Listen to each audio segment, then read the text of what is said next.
And we are live. Hey up. Hey up, mate. How we doing? Oh man, it's weird. We were just saying earlier that we're like 8 miles away from each other and we're having to do this over Zoom, and we are definitely going to talk in way more Yorkshire accents than I normally do. Yeah, we apologise in advance for the Game of Thrones speak. Everybody gets that though. That's what I always say. We're from that place in England where we've got that Game of Thrones Jon Snow accent. People get it instantly. Yeah, that's the easiest way to portray it. Like, most people think like he's Scottish or something like that originally. Then you're like, no, Game of Thrones, Jon Snow, Sean Bean. There you go. So how are you? How's things? Yeah, mate, I'm good. It seems like a long time since we've spoken in person, I guess. Well, as in person as we can be at the moment.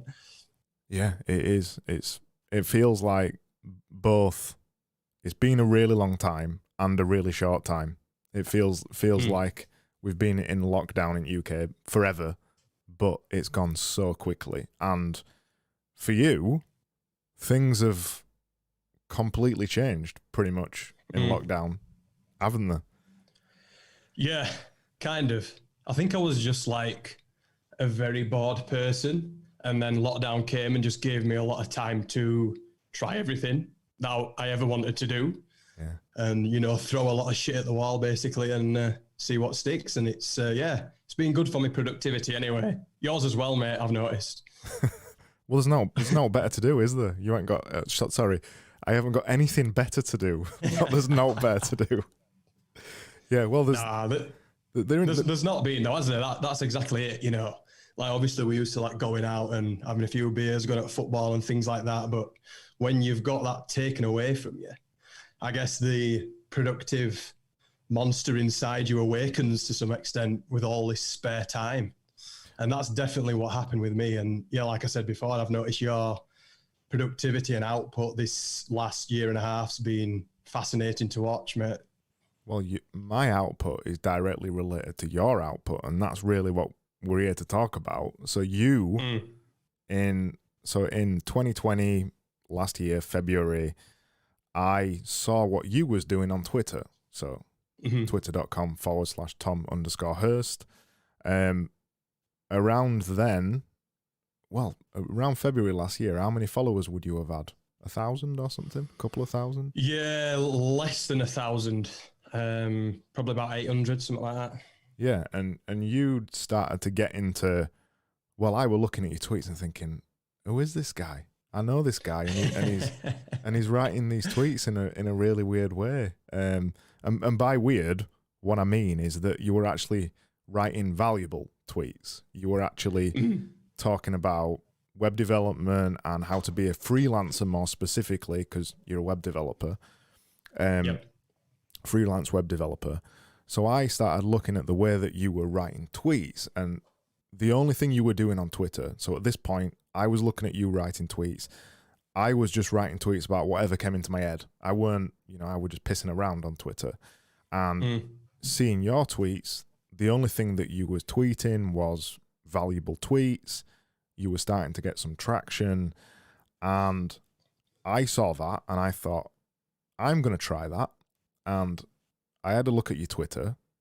I had a look at how you were doing it. So they were from Hype Fury. And that's when I signed up for a Hype Fury account. So you were probably, I think you were maybe 4 or 5 months in front of me in terms of quote unquote taking Twitter seriously. What made you do it? Why did you start doing it? I think what it was, like I said before, I was bored. I know that sounds like really a bit of a stupid answer, but I was kind of fatigued, with the client work and things like that, as you relate to, when we've been doing this. Obviously, you've been doing the design stuff. I've been doing the web dev stuff for a long time. And I kind of I got to a point where I felt I had a bit more to offer. And I kind of saw what people were doing in the creator space with digital products and things like that. I saw a lot of people having pretty good success stories. So I thought, if I'm going to try and sell digital products, then I'm going to need some kind of audience. Yeah. And so I went with the whole audience first approach really for that. And that's why I started tweeting about what I know and what I know best, which is, being self-employed for 12 years. So you started taking Twitter seriously because you knew you wanted to make digital products. That was always the goal. Yeah, I knew that I wanted to expand beyond my, freelance work, essentially. I knew that I wanted to get into some kind of creation because, for fulfillment, to help other people, to monetize. So I knew that if I wanted to do that, I'm going to need some kind of platform. And I just did what everybody says that you should do, basically. Scale back right to what you think more than anyone else or more than average, and just be consistent in tweeting, things that relate to your experience, and started to pick up traction. And the rest kind of history, really.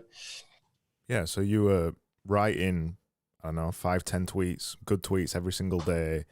And then there were a couple of points. And I remember specifically one of the points, because I was DMing you about it while it was happening, is you wrote the pricing freelance projects thread, didn't you? Yeah. And that thread ended up getting thousands of retweets, thousands of likes. It just went insane, didn't it? Mm-hmm. Mm-hmm. You tell it from your point of view. I don't want to put words in your mouth. Obviously, I was using Hype Fury to schedule tweets. I was doing like between 5 and 10 a day, as you said, just like normally like one-liner tweets. But every now and again, I would do a thread. And pricing freelance projects was just another tweet for me. I really didn't see it being any different, to anything else that I'd put out before. I just thought, this is just another thread that I've done. I think it was like maybe my 5th or 6th thread. And it just went absolutely crazy from minute one.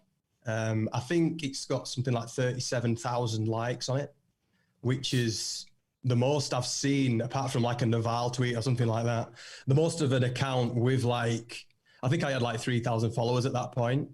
Yeah. So to get that much attention, and I think it had something like 2 million impressions. And it kind of just opened my eyes to what is actually possible on Twitter as a platform for free, and how overpowered it is. I mean, we've spoke about that kind of before, that we think that Twitter's kind of the best bang for your buck in getting your message out there. And I think that tweet, which kind of set me off properly, proves that to an extent. Well, I think you were at 2,000 or 3,000 followers then, and didn't that add like 5,000 or 6,000 followers overnight or something? It was like 4,500 overnight, yeah. And the notifications coming in, it's like, I mean, I've written a few popular tweets since that, but nothing's been as big as that one. Like the notifications coming through were just.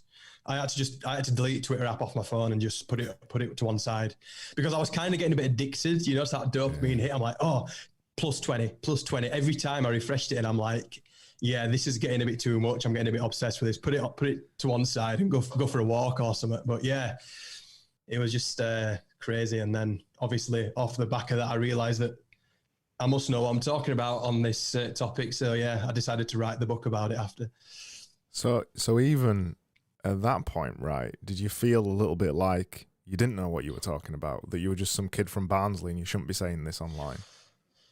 I kind of knew that I knew pricing, and I know that I know freelancing, because that's what I've done so successfully for the last 12 years. So I had some confidence in putting it out there, but I think that the fact that people liked it so much and the opportunities that it brought thereafter was more of it just reaffirmed basically and made me even more confident to keep sharing.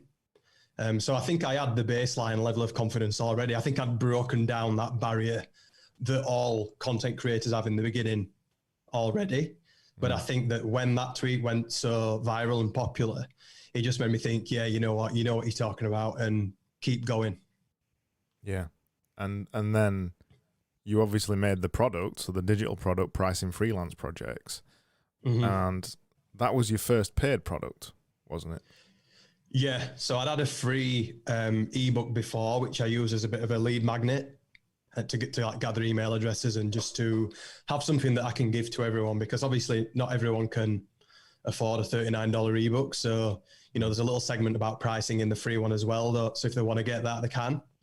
But yeah, Pricing Freelance Projects was the first paid product that I launched on the back of that tweet. And what happened when you launched it? Yeah, I got interest straight away. I think for some strange reason, I expected more traction than what it got. Like, obviously the tweet went so wide ranging and so far and got me so many followers. I think that I thought, yeah, I can just create this and put it up for whatever price I want and it's going to sell. And that didn't quite transpire. So I wasn't disappointed because I did get traction, but it didn't go quite as... I think there's a big difference between sharing free value and then trying to productize. And I think that because I'm so early on in this creator journey, I kind of misread the scenario a little bit and priced it perhaps a little bit too high. So where did you go at first? Where did you start? What price did you start it at?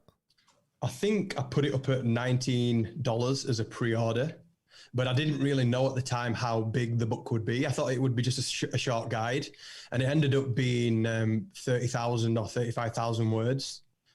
But I wrote it in 30 days, and I think that I decided to price it at $39 like the day before, because I was really aware of how hard I'd worked in those 30 days. I'm like, it's worth more. The plan was to do it for like 25. Like, it's worth more than 25.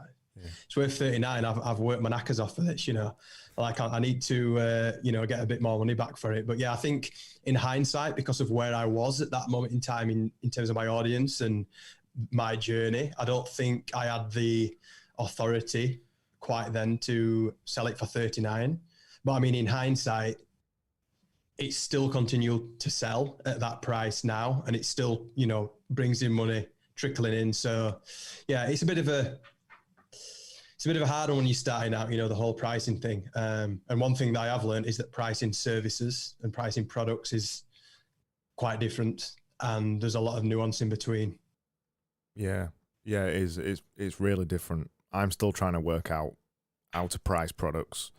I've done a couple of things. I put a book on Gumroad when I first started messing with Twitter, and I think I only had about 2,000 followers at that point.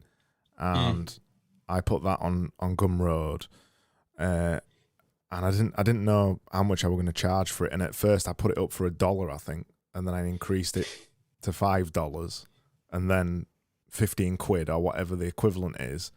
Yeah, and I had sales at every level, but the reason I had it so low at the beginning is because I didn't think anybody would buy it, but I didn't want to offer it for free.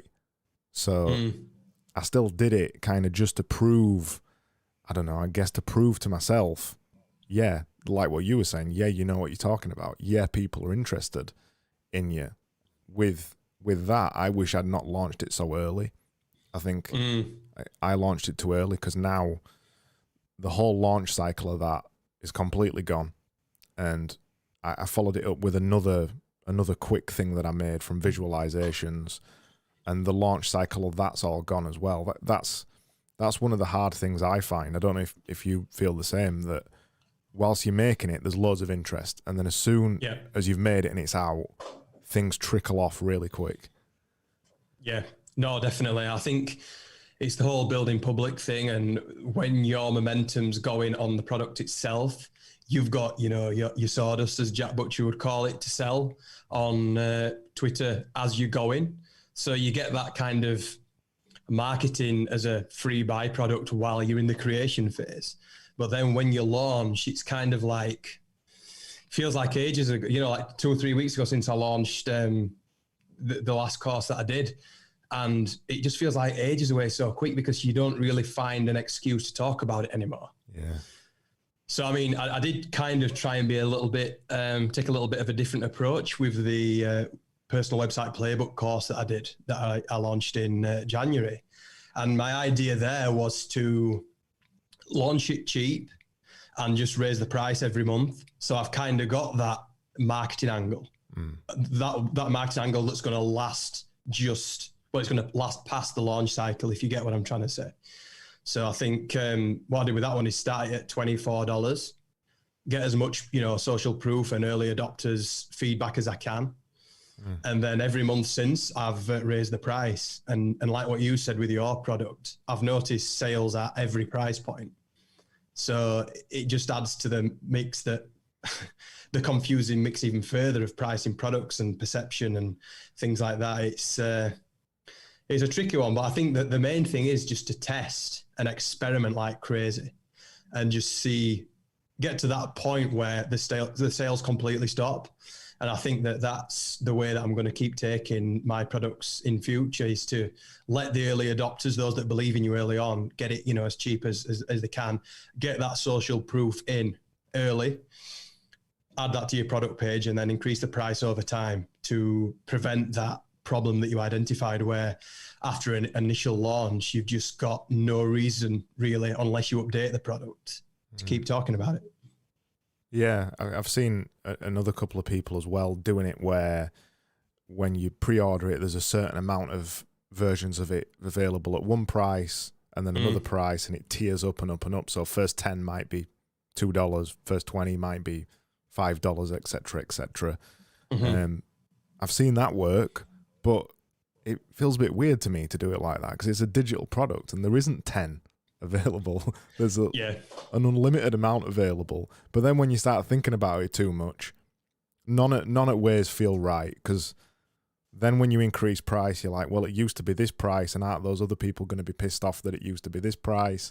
And then when you put it on sale, aren't people going to be annoyed that it's on sale now when they paid full price? And it's not as easy as pricing services. No way. No. It's a minefield. It really, really is. I don't think there's one right or wrong way. I mean, the one thing that I do like about the reverse sale is that you can't really piss people off that have bought it early because they got it the cheapest. So that's what I'm calling my tactic, like a reverse sale. So start it cheaper than what I really intend it to be, and then scale it up. And then obviously the early adopters got it cheaper, so you can't really piss anybody off, because the people that buy it at the higher price or want it at the higher price, they could have bought it earlier if they wanted. So I think that's probably the nicest way of doing it that I've found. But yeah, I completely agree on the numbers thing. 10 copies left at this thing. It just feels a little bit disingenuous to me. And I would rather do it on like a time-based increment as opposed to item-based when it's a digital product that has no stock. So you've got, is it 3 products now? Yeah. So I've got the free one, which is like my lead magnet, and then the Pricing Freelance Projects ebook and personal website playbook video course. So that's quite a lot of products to have made in probably less than a year. End of last April, started.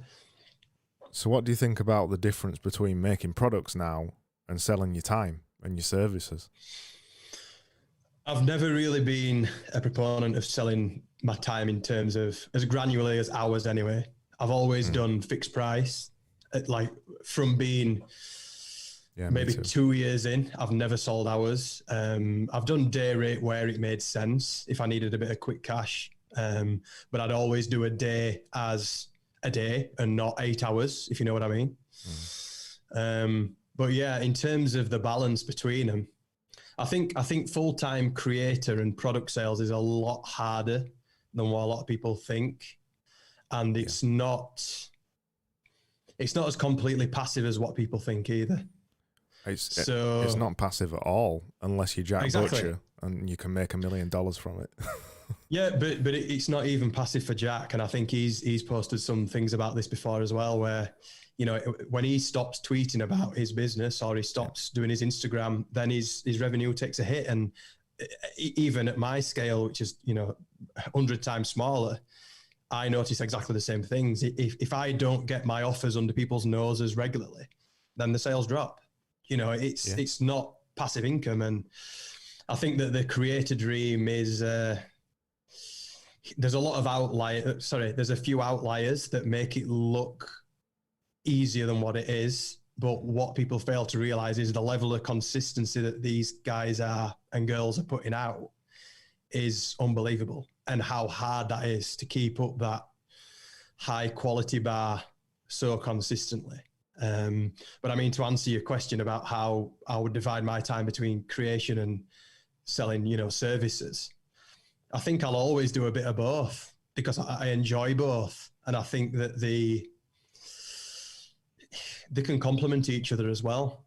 I'm someone who loses attention on things quite easily. I do a lot of stuff, and to have, you know, I've got like a whiteboard up here where I've just got plans, you know, all my digital products on one side, you know, some other business ideas, service ideas, the agency thing that I've just launched. You know, I like to have a lot of things going off, and it just keeps me fresh and keeps me, gives me opportunities really to expose myself to upside. And when one thing needs a bit more attention than another, I can focus on that, I can double down on it as and when.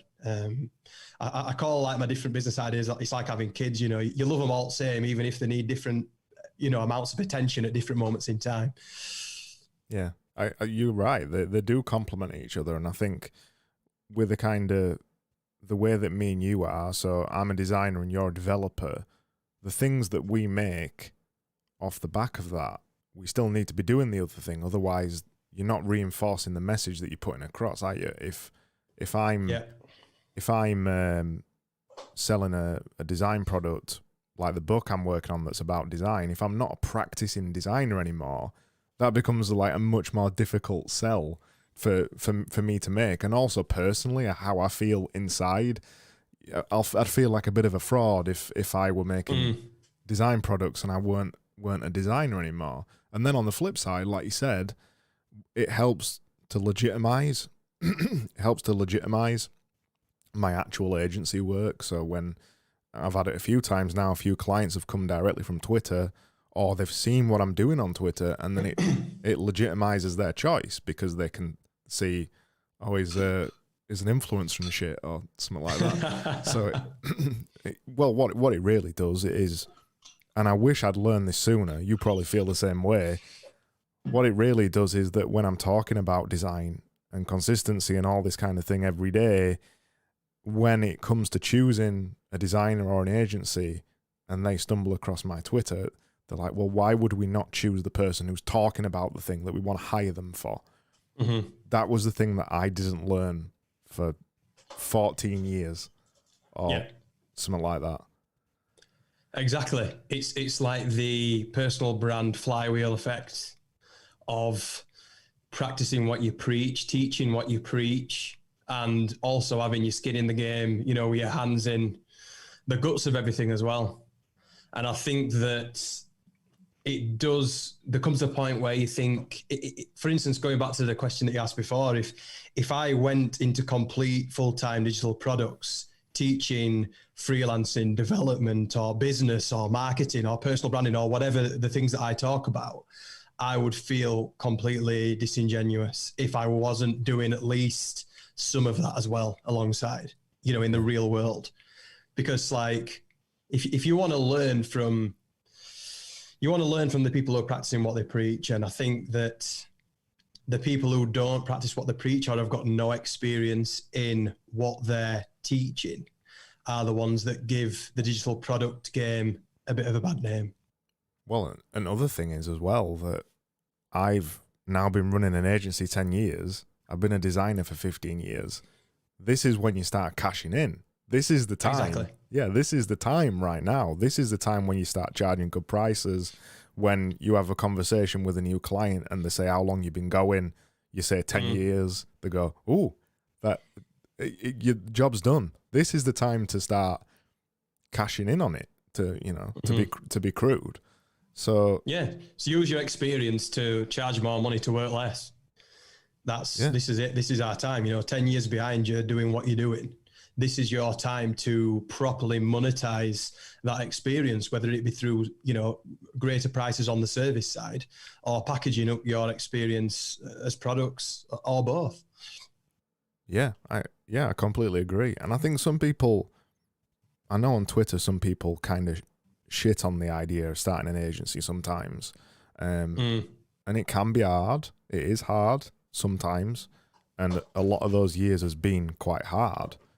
But when you've got the experience and you've been doing it quite a long time, I struggle to sell a $40 ebook on Gumroad, but I don't struggle to sell a 12, 24, 50 grand project, in one meeting. That's the difference between those two. And you're selling your time, and that time is over a series of months or whatever, maybe even a year. But that is still a lot of money. And it's easy to sell when you've been doing it that long. Yeah. I think people get too hooked on the complete passive income route because it's for 99.9% of people, it's not achievable. And there's still good money to be made in the service industry, especially if you're really good at what you do. You've been doing it for a long time and, you've got specific expertise. And like we said before, you can feed both into each other to really raise your profile and then raise prices across the board on the product side and the service side. So now you've got 16,000 followers or something on Twitter. Have you risen your prices on the agency side? Well, to be honest, I've not really seen that as a direct connect. It's been a little bit different for me because it's weird, actually, because I talk about freelancing, I talk about business, but I have had people coming to me that because of that presence, even though it's nothing to do with development, like what you said before, still want to work with me because they see that I've built some kind of authority even in a adjacent topic. So I don't really attribute followers. There's no relation between follower count and pricing on the service side for me. I just increase my prices all the time anyway. And obviously I try and base it on value as well. So I try and think about, because to me, every project's different.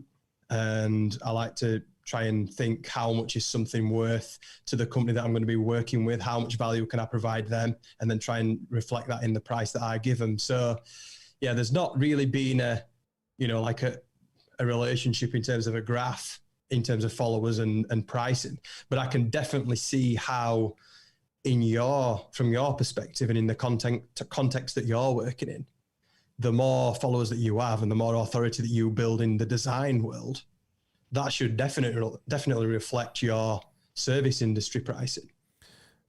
It's funny, I've spoken to a few people about this, and it depends what platform you build on and what you're showing. Because I know a couple of people who've got 100, 200, 300,000 followers on Instagram, similar on Dribble, well, less on Dribble, but comparatively similar on Dribble. And almost exclusively people who've built a following for their design skills on these platforms don't command high prices. They get messages all the time, how much for a logo, $1,000 is too much, blah, blah, blah, blah, blah. That kind of thing. So I find it really weird, specifically with design. I've been very careful not to build my kind of following and the things I talk about exclusively on how pretty my design work is, because I'm not the best designer in the world. And I can produce pretty things, but it isn't everything that I offer. It isn't the whole package. Working with the designer isn't about picking the one that can make the prettiest graphics.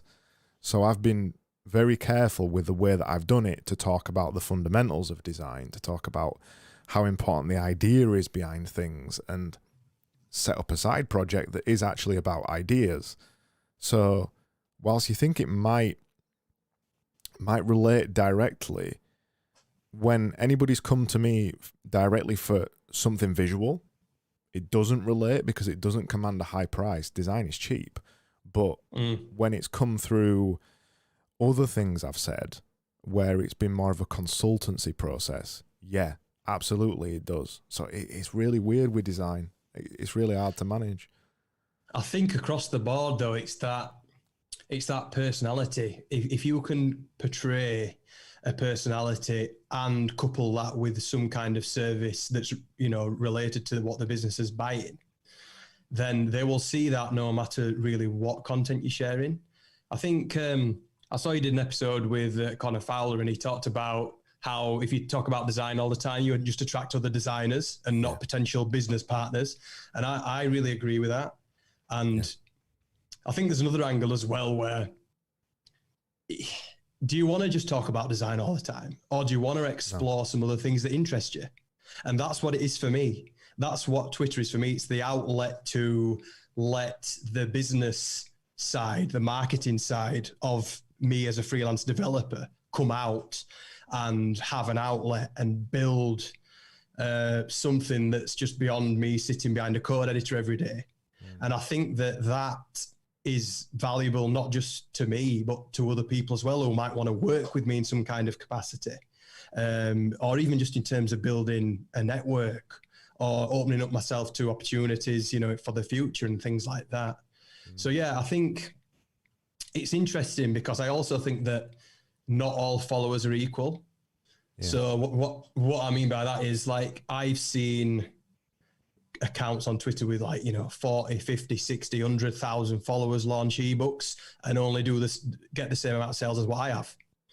And I've spoken to a few of these accounts and they're always shocked about how well my launches always seem to go. And they think it's because what I tweet's a little bit different to what a web developer would usually tweet or would be expected to tweet. And that's kind of being intentional.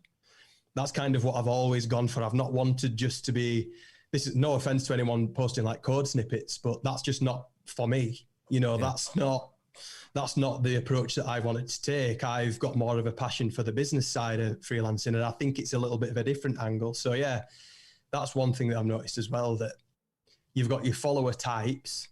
So the content that you put out definitely determines who's going to follow you, number one, and how you frame it and how you present it. And also, not all followers are equal. So while, follower count does hold some bearing and does suggest that someone's a valuable account to follow, it's nowhere near as important as what sometimes you think. Yeah, you're completely right. I think what you've done with development is the same way I approach design.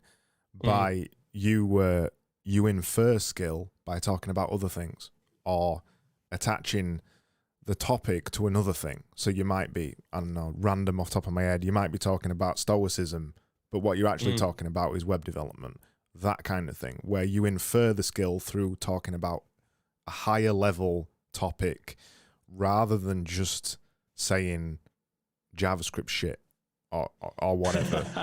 You would never say that. That's like social suicide. But you know what I mean, though. You kind of played the same game that I do. One reason why I think you've done so well on Twitter and your launches do so well, though, is actually a different tactic to the way that I approach Twitter. You are very, very, very, very, very specific with what you talk about. Freelancing. Everything you talk about is about freelancing. And even if it isn't about freelancing, you tie it back to freelancing. Whereas my approach with Twitter, and I thought quite a lot about this, after thinking about the design thing and talking to Connor and stuff like that, about if you just talk about design, you attract designers. I wanted to go the other way. I wanted to build a personality, a personal brand, basically. I wanted to build a brand around me. So what I did was make podcasts and, other Twitter accounts and other projects and all that kind of thing. And I didn't specifically just talk about design. Design was just another project that I was doing. So I did it that way, which means that my growth is a lot slower, but it means that people come and follow me. Going back to that point about not all followers are equal. Somebody follows me because they've seen like a weird thing that I do, or they like the way that I speak on Twitter. It isn't just because I'm a good designer, and that's the way that I wanted it, and I think that's the way that you've done it to some extent as well. That people aren't following you for code snippets. You don't show that kind of thing. They're following you for the higher level stuff. People appreciate the higher level stuff way more. No, I think you're right. I think the thing that I always say is go really narrow with what you talk about until people care enough about what, you know, your wider views on things. And I think that's kind of where I'm now. I'm on that cusp over the last like few months where my life's changing anyway. You know, I'm doing more things than just freelancing. So it's back to that disingenuous feeling again. You know, I want to be as honest and as open as possible on my social media, because that's the only way I know how to be. That's how I am in real life. You know, there's what you see is what you get. And I think when I started, I'm just talking about freelancing. That's because that's all I was doing. Freelancing. I was trying to build an audience. That's what I knew best. But now I've got to like this like level, and my interests are naturally diverging, and my business opportunities are expanding and going into different places. I think because I have built a level of personal brand. People do know about me now as, you know, what I've done. They're also interested in what I might do in the future as well. And I think that's what's really good about building an audience is it's malleable. You can modify it as you go if you're authentic. And I think that these accounts that just tweet about one thing for years and years and years, I always question the authenticity of those. And yeah, it would be too hard for me to just tweet about freelancing for 5, 6, 7 years if I wasn't just freelancing. I think there's two games on Twitter that I see people playing. There's the game where people clearly have experience and they are sharing their experience. That's the game that you and I play. No matter what we talk about things we know, because, you know, we're honest Yorkshire lads. And then there's the other game that a lot more people play, and it's the engagement game. And they will pretty much write anything on Twitter, whether they know anything about it or not, purely to get the engagement. And those accounts grow stupidly quickly on Twitter. But at the end of it, there isn't a personality, because they're not talking about things that they innately know. They're just saying them for the engagement. And I talk about that a lot on Twitter, and it bugs me, because when you've been on Twitter for a while, you can spot it instantly. You know who's doing it, you know who's not doing it. And it's a short-term gain, short-term gains for short-term gain, and it won't turn into anything long-term. Those are the two ways that I see it anyway on Twitter. I think there's only so far that you can take that as well. Like if you're bullshitting, you're going to get found out sooner or later. You might make 10, 20 grand on ebooks for a year, but you're probably going to get found out sooner or later. And for me, I just couldn't live like that. I know it sounds a little bit preachy, but that's just not how I'd want to be, you know. It's why when I first started on Twitter, I didn't talk about design at all. And I was talking about consistency and procrastination and all this kind of thing. And I really backed off on it after a couple of months, because I felt like I wasn't the right person to talk about it. I didn't have enough experience with it. I did, but it didn't feel right. So I started talking about design, and then that's when things started progressing a little bit more. And now I've figured that out. I introduced some of that back in, because really it's the thing that most people know about me on Twitter. It isn't the design stuff. It's the fact that I do it every day. I could be doing anything every day. It doesn't matter what it is. I had a message. Someone tweeted me earlier today, Alexander, saying, I want to see how much Craig could make me do in 30 days. People don't know me for the design. It's just for the consistency thing. So it's like what I call you. Mr. Consistency. Yeah, it is weird how Twitter works, But none of that would have happened if I wouldn't have been myself. If I would have been, from that very beginning, hammering consistency constantly, saying it rather than doing it, I wouldn't be in the position I am now. But that's why people believe you, because you do it, you're proof. Do you know what I mean? And I think it's like what you said before, you can spot imposters pretty easily when you've been on Twitter for as long as what we have. And if you're preaching what you're not practicing, then it comes across pretty easily for an experienced eye. And the reason that people associate you with this consistency thing is because you're so bloody consistent. You know, it's proof of work every single day. And that's why, you know, your reputation has been built off the back of that, and your account, you know, continues to grow, but grow in the right way. Yeah, I agree. I had a couple of followers every day. Nothing impressive. It's been pretty much the same since I started doing it. But that's the way I like it, because that's the way they're genuine followers that are going to add every day. And every couple of months I have a spike, something happens, whatever. But it grows the right way. It's slow, consistent growth that I can understand, that makes sense, rather than some of the other people I've seen who've grown bloody 3,000 followers in a month. That's for me. I wonder if you felt the same when you grew like this as well. Going from 1,000 followers to 5,000 or 4,000, where I'm at now, is a very different game. And if it would have happened to me overnight, I wouldn't be able to handle the 5,000 followers. Yeah, it's. I think once you get to 1,000, that's a change. Then you get to like 4,000 or 5,000, that's another change, and then you get to 10,000, and you might as well just turn your DMs off, because it's you start getting the weird and wonderful as well. You know, it's not just volume.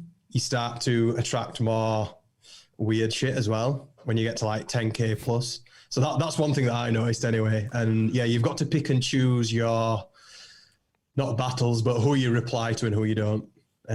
So yeah, I know exactly what you mean. It's, if you would have had that overnight, like from 500 followers to 15,000 followers, you wouldn't know what to do with it anyway. No, I'm pretty much open Twitter a few times a day now, reply to things that people have replied to my tweets and close it again. I pretty much have no time to look at anyone else's content other than a curated list that I've got, which I look at on TweetDeck because it's the only way I can see it. And even now, to the point, if I have I don't know why Twitter's started doing this, but it really pisses me off. If I have a tweet where 10 or 20 or 30 people reply to it, Twitter doesn't show me all the replies. So I at least like to try and reply to everybody, but Twitter is changing that. The only thing I've found to do it with is TweetDeck, where it actually shows you every single reply. Although, not to plug Hype Fury again, but apparently they're working on something to solve that.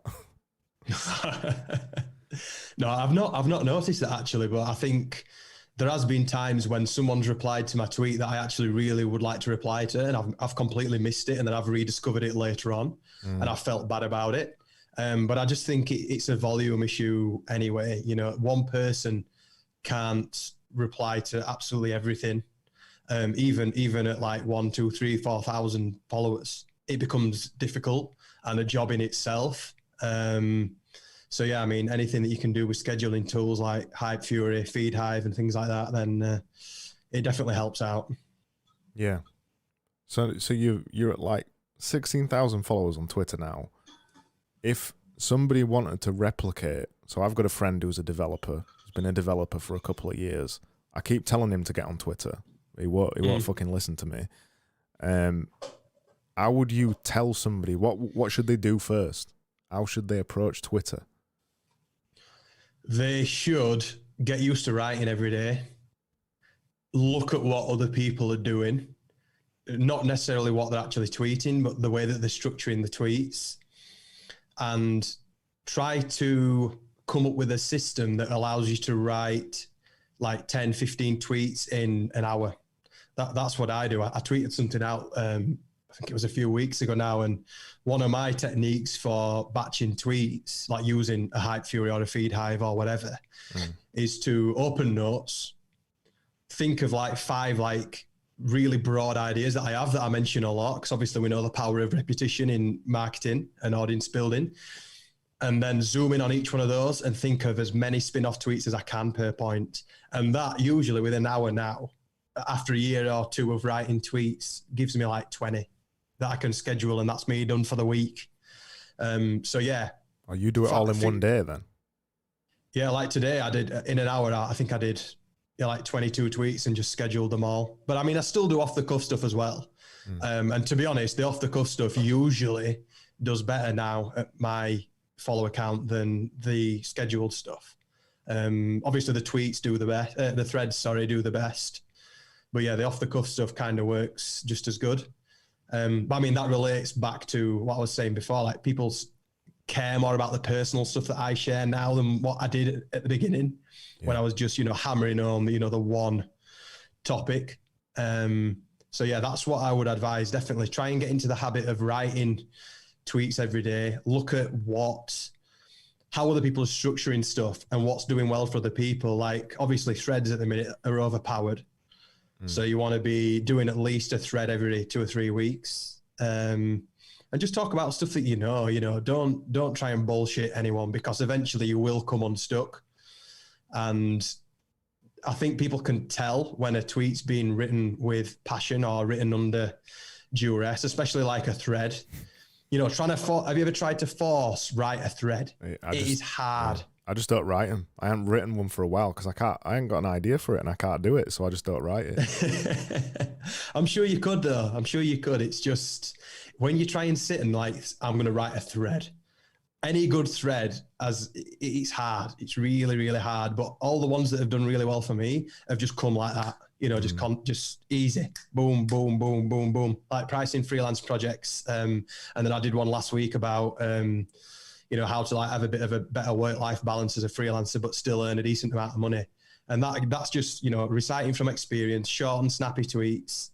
And then that did well as well. So yeah, watch what other people do. Come up with a system that makes it easy for you to write tweets. Schedule them if you want to, but don't be scared to do off-the-cuff stuff as well. What do you think about if you're a new developer? What do you think about using it for networking rather than being an authority? I think it can work really well. I'm mentoring a few freelancers who are at the beginning of their like careers and social media journeys. And a lot of them have managed to make friends with people who are maybe like a one step in front. And that's been really beneficial because there's not only the learning aspect of that and following in their footsteps as a developer, but there's also a business benefit as well. So let's say, for instance, a freelancer might be at capacity. Who's the first person that they're going to go to? Someone that they made friends with on Twitter who's, needs a start. I think there's a definite networking angle for freelancers and service providers on Twitter, as well as becoming, an authority or someone who wants to sell products or whatever. I think one of the best people I know who's done it was Cattle in Pit. I hope he's got, 60 or 70,000 followers on Twitter now, and he just started sharing what he knew, which was very little when he first started. But what I really like about that tactic is that it works for anybody. Doesn't matter how much experience you've got or how little or how much. If you just share what you learn, it's honest, it's easy to do because you're doing it every day anyway. And really, even now, me and you, that's all we're doing. Every single tweet that we write is just a reminder to ourselves, really. It's something that's popped up. You've been having a chat with a client or you've run into a situation or a difficulty or something like that. Every single tweet I write, I said it the other day, every tweet is a subtweet, and something has happened to spring that into my mind. And even now, I'm writing tweets about things that I've learned. That's all it is at any level. Yeah, no, definitely. I think that's what a lot of content creation actually is. When you really zoom out and see what it all is, it's everyone's just going through life, learning, having experiences, teaching, picking things up from other people. And that's all that content creation is anyway, whether you're a beginner or an expert. It's your stamp your reciting of your experience and knowledge. And even as a beginner, when you're learning, programming or design or whatever, there's absolutely zero downside to you sharing what you're learning as you're learning it. I can't see a reason not to do it. Like, yeah, it's a little bit scary in the beginning. You don't want to look stupid or whatever, but you can't. You're a beginner. It's just, you're doing it anyway. Like you said, you might as well share it and help someone else along who's one step behind you or whatever, and get the attention of people who you want to network with, who might give you a bit of work. When I finally got over the fact that I look stupid 99% of the time, that's when I actually started making content. Yeah. It is weird. I will like that. I often say I wish I would have kept a blog throughout all of my career. Now it's like probably only regret that I've got in the world that I did a blog for a year when I was learning how to be a designer, and then I stopped bang on at the end of it. And I've got this, and it's still online now. I've got this blog that I wrote for a year or two that talks about how I was learning, the way that our writing then was very different, the things that I was interested in was very different. And imagine that if you would have kept that for bloody 15 years, I would have been a god by now, Tom. I would have been a Naval or something. Seth Godin. Yeah. That is one of the most important points, I think, that you look at anybody in any industry, anybody who's at the top of it, anybody who's seen as an expert or whatever, all they've done is been making content. It's only thing they've done. Seth Godin has written a load of books and he's got a daily blog. Jack Butcher has been making visuals every day for bloody years. All of these people, the only reason they're where they are is because they just decided to make content. It's just that you and I are just both really late to it. No, I think you've got a good point. Like, obviously, the consistency point's like rammed home. It's almost become cliche, but it's cliche because it's true. And there's nothing much truer than being consistent and having the balls and the guts to put yourself out there for criticism. And I think that people respect that because I think that there's a part of everybody that wishes that they could do it, that wishes that they had the guts. And there's definitely a part of me, like I think there's a part of you that 10 years ago when we started out in business, wishes we were doing then what we're doing now. Yeah, I completely do. I wish I was. And I flirted with it a few times. I had a blog.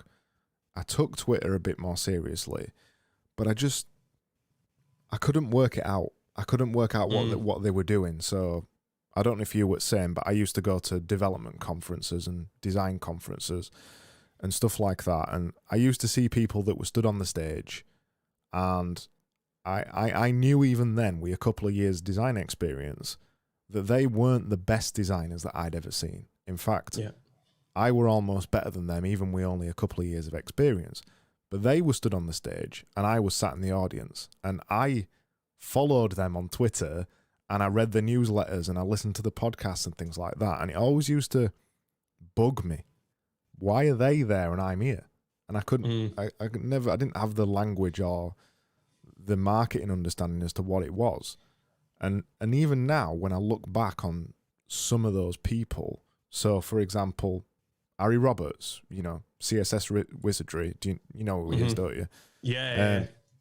I did my first talk on the same stage as him. I was there as a replacement, and everybody knew who Harry Roberts was. And even then, the only reason Harry Roberts has got to where he is because he had a blog that he kept, and he wrote in it multiple times a week about CSS. He kept it specific. He wrote about CSS. And all of that time he spent writing on his blog turned into a bloody career eventually.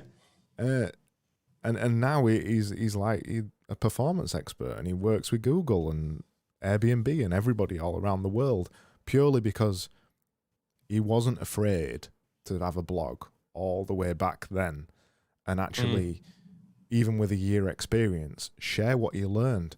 He only ever shared what he learned, and that was specific CSS stuff. It's crazy. Yeah. And it's like, I think I've done a few tweets on this as well. It's not always the best developer or designer that gets paid the most.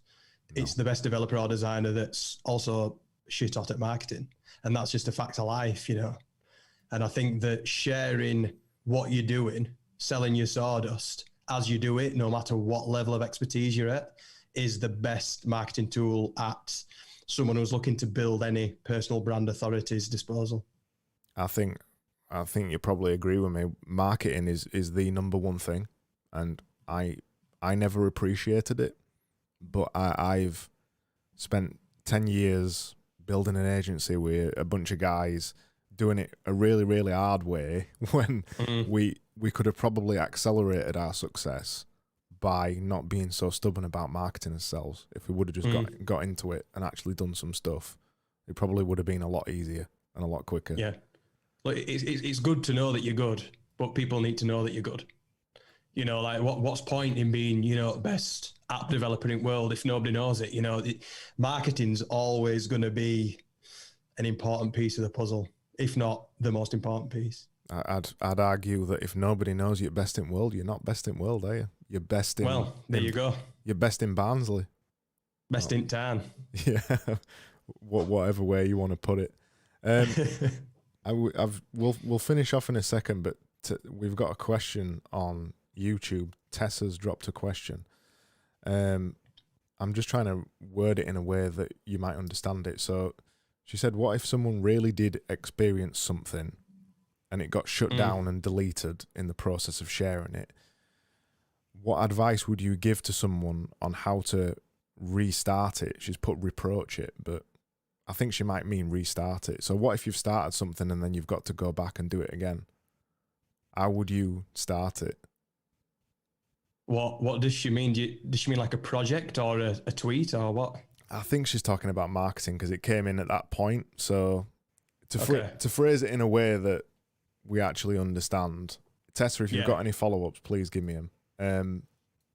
If you had to start again tomorrow, I know this is a really cliched question, but if you had to start again tomorrow, well, you are doing with the agency, right?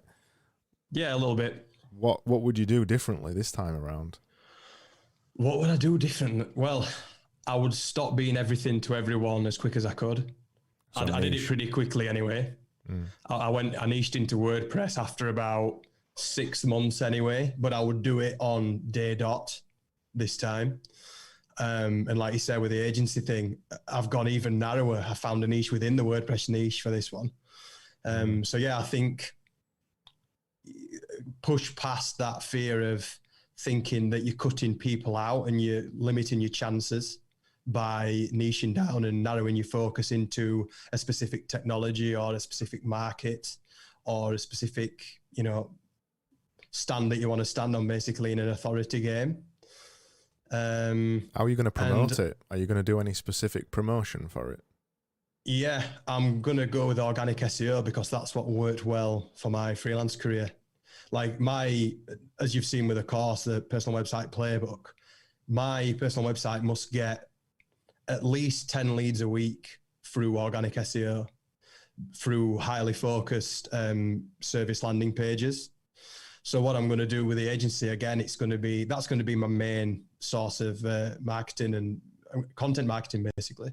I'm just going to write articles about headless WordPress and how that relates to, you know, business upside for people in specific industries and how we can pair technologies together and things like that. So yeah, that's going to be the main marketing angle. But obviously, I've got a bit of a personal brand as well now and a bit of a platform on Twitter. So that all feeds in. Like I started a new Twitter account for the agents, and it's got 200 followers already. And I don't think I've posted anything yet. So I'm in a bit of a privileged position already with, you know, the marketing side of that. But yeah, content marketing for me is the stalwart really that everyone should be focusing on, whether that's content for SEO in terms of articles and blog posts, or whether it's, you know, social media content. I think it's the best bang for the buck for anyone. I'm completely sold on it now. Content marketing, making a Twitter account, whatever way you approach it, because you've just got an asset that you can move as you're finding now, you've got an asset you can move to anything that you're doing. And it's literally potentially unlimited income across anything that you do from now to the future. Your Twitter account's only going to grow, and it's only going to get easier and easier to point that to different directions as you move on. Yeah, definitely. And it all compounds as well. So like for me now, getting 100 followers in a day is not uncommon, but I would have, begged for that right at the beginning. So again, consistency again. And once you get over that hill, you start running downhill eventually. Love it. So we'll leave it there because we're at an hour now. Bloody hell. That went quick, didn't it? That went quick, eh? Thanks a lot for coming on. It's been awesome. We'll have to do it again sometime. Maybe in person at some point soon. Hopefully over a pint or something. Yeah, I've got all this set up over here. There's another mic over there, all this podcasting room, and I can only use one side of it, and we're on Zoom. Yeah, have you got anything you want to say to leave us with? No, just thanks a lot, Craig, for hosting this. It's been fun, and I hope it's not as long as it was last time before we speak again. Yeah, let's chat again soon. Cheers, man. See you later, mate.